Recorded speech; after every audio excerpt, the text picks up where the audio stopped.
오늘 제목은 우리 선교는 영혼 사랑이다는 제목으로 간단히 말씀을 나오도록 하겠습니다. 1절에 보면요, 내가 사람의 방언과 천사의 말을 할지라도 라고 이야기합니다. 이게 방언과 우리가 천사의 말이라고 우리가 알아들을 수 없는 얘기죠, 그죠? 근데 이거를 한다고 해서 사랑이 없으면 아무 소용이 없다는 거예요.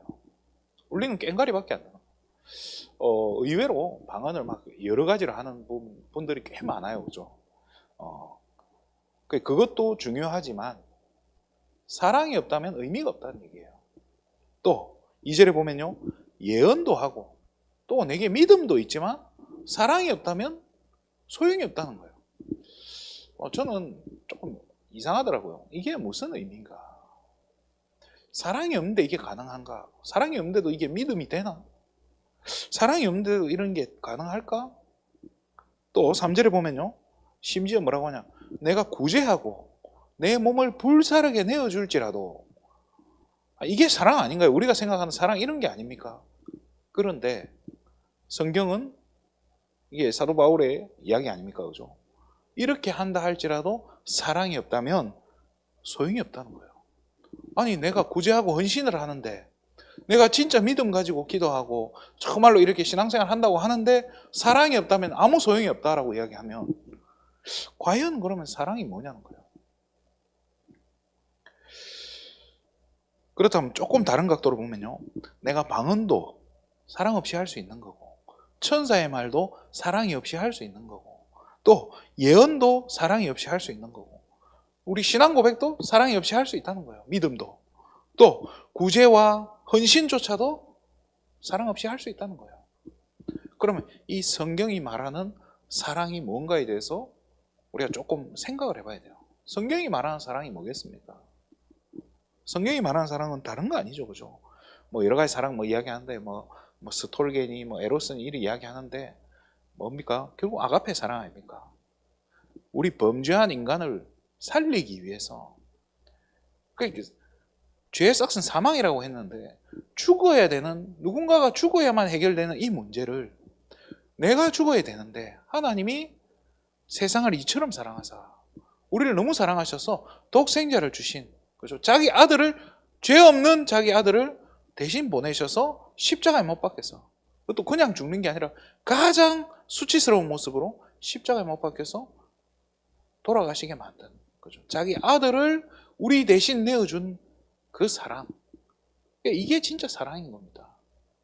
그죠? 우리가 말하는, 성경이 말하는 사랑은 자기 아들을 내어주신 그 하나님의 사랑인 거예요. 근데 이 사랑을 우리가 다른 말로 표현하면 이게 결국엔 뭐가 됩니까? 복음이에요. 그렇잖아요.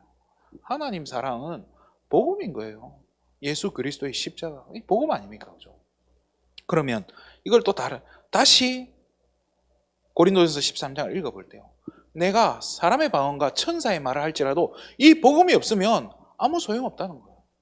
또 예언하는 능력과 또 내게 믿음이 있다 할지라도, 산을 옮길 만한 그런 믿음이 있다 할지라도 이 복음이 없다면 그게 뭐냐는 거예요.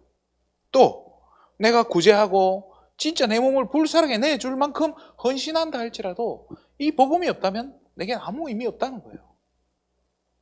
그런데 이 사랑이란 단어와 복음이란 단어가 주는 이 어감이 참 달라요.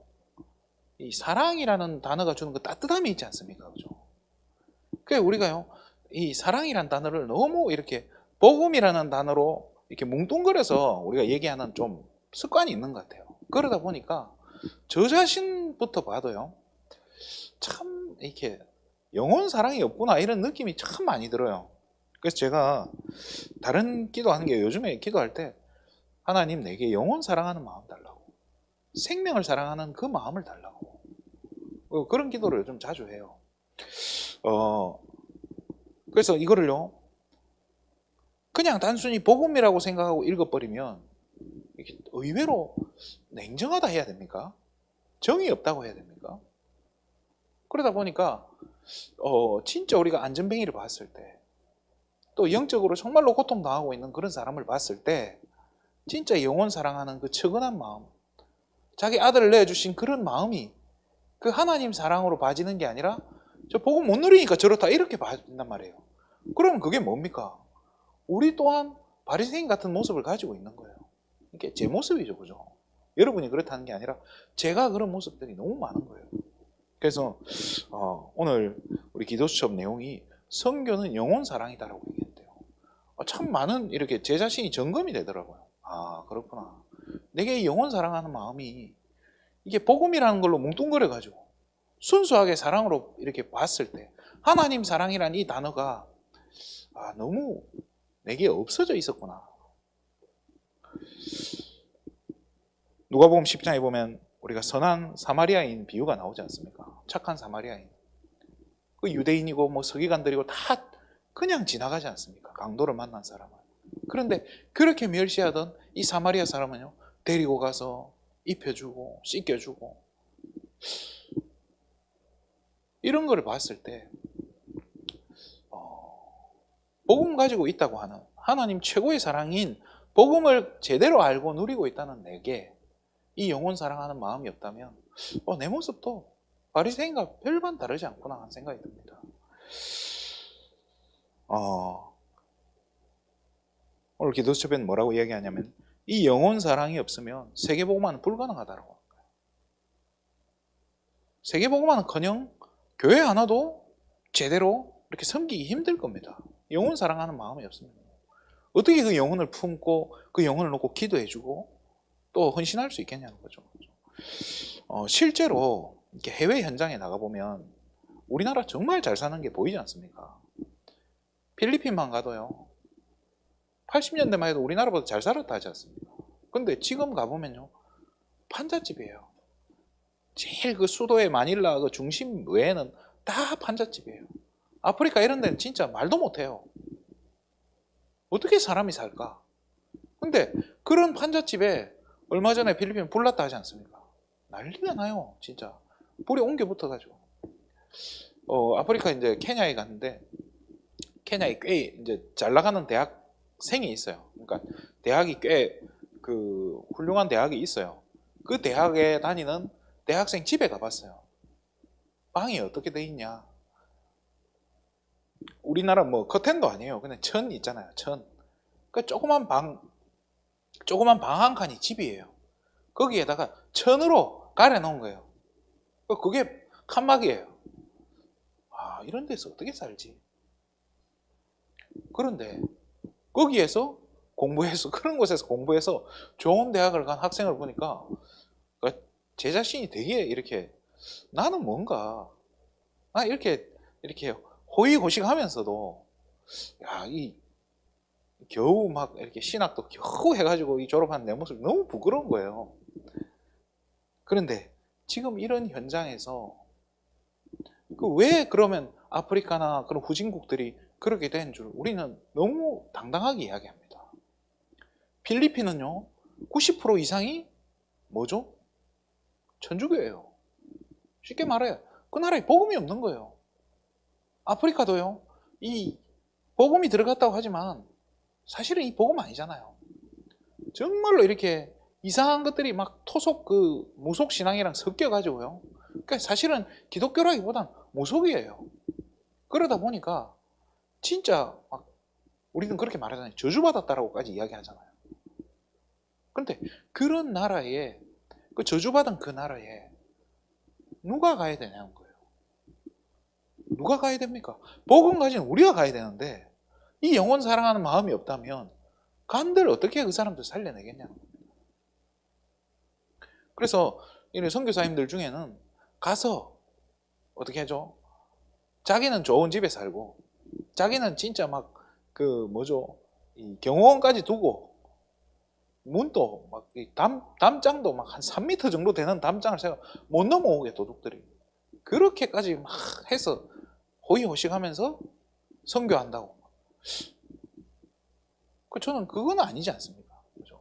근데 또 개 중에는요, 진짜 그런 그 판자촌에 직접 들어가서 거기에서 아이들에게 복음 전해서 그 아이들을 키워가지고 자기 집으로 초청해서 말씀을 주고 교육을 해서 이 아이가 진짜 사역자로 세워지고 이 아이를 이제 사역자로 그 자리에 파송을 하는 거예요. 저는 그 모습 보면서 야 진짜 선교사가 있구나. 그 이분이 이게 코로나 터졌을 때 선교사들이 선교 거의 못했거든요. 근데 이분은 하시더라니까요. 코로나가 터졌는데 제자를 세우니까 현지인 제자를 세워놓으니까요. 현지인 제자는 못 막잖아요. 그 선교사들은 코로나 터지면 막 뭔가 이렇게 원인 제공처럼 돼가지고 막 들어가지도 못하고 핍박받는데요. 이 사역자를 세워놓으니까요. 그 사역자는 따로 불러서 팀 사역 해주면 되는 거예요. 그럼 이 팀 사역을 받고 다시 그 말씀 가지고 현장에 가서 메시지를 전달해주는 이 사역 하는데 이게 선교다. 그러니까요.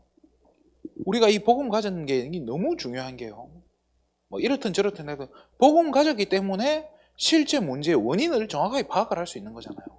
아프리카나 그런 후진국들이 왜 저렇게 되었는가? 복음 모르면 도저히 알 수가 없다니까요. 복음을 알기 때문에 아 이게 진짜 문제구나라고 하는 그 절대 문제를 알게 되는 거예요. 그게 창세기 3장으로 발견이 되니까 이게 발견이 돼야 하나님 사랑이고 이 떠나서 발견이 돼야 답을 줄 수 있는 거 아닙니까? 그죠? 이게 절대 문제가 발견이 돼야 절대 해답인 그리스도가 발견이 되는 겁니다. 이게 그리스도 아니고는 해결이 안 되는구나라는 게 발견이 되어지는 거예요. 근데 이 그리스도를요, 우리가 정말로 사실은 우리도 마찬가지잖아요. 영적 문제 가운데서 정말로 사단의 올무에 묶여가지고 운명사주팔자에 끌려가는 그 중에서 우리가 복음 받았잖아요. 그 가운데서 우리가 복음을 깨달은 거 아닙니까? 그렇게 가치 있는 복음을 어느덧 나도 모르게 이 바리새인처럼 냉랭하게 돼가지고요, 냉정하게 남을 판단하고 정죄하는 데 복음을 사용하고 있고, 이게 영혼 사랑하고 품어주고 이 살리는 데 이 복음을 쓰는 게 아니라 진짜 막 판단하고 정죄하고 또 나 자신이 어떤 뭐 지식적인 걸 과시하기 위해서 나 많이 알고 있어 뭔가 이런 걸 과시하기 위해서 우리가 복음을 이야기한다면 이거는 진짜 하나님 앞에서 더 큰 죄가 아닌가 하는 생각이 듭니다. 그래서 이 진짜 해답 대신 그리스도의 눈으로 그 복음 없어 죽어가는 영혼이 그 하나님 사랑으로 보여진다면 저는 그게 절대 응답으로 연결된다고 생각됩니다. 하나님이 그런 사람에게 영혼 붙이지 않겠습니까? 그런 사랑을 가지고 있는, 진짜 하나님의 사랑을 가지고 있는, 영혼 사랑하는 그 중심 가지고 있는, 제대로 이 복음 가지고 누리고 전달할 마음이 중심이 되어 있는 그 교회에 하나님 영혼 보내지 않겠습니까? 그죠? 그래서 우리가 뭘 준비해야 되나? 그릇을 준비해야 됩니다. 진짜 2025년 초부터 저는 그런 기도가 계속 이상하게 되어지는 거예요. 하나님 내게 영혼 사랑하는 마음 달라고. 영혼은 품을 수 있는 그 그릇을 하나님 내게 달라고. 오늘 이렇게 기도처를 보면서 다시 이게 확인이 되어집니다.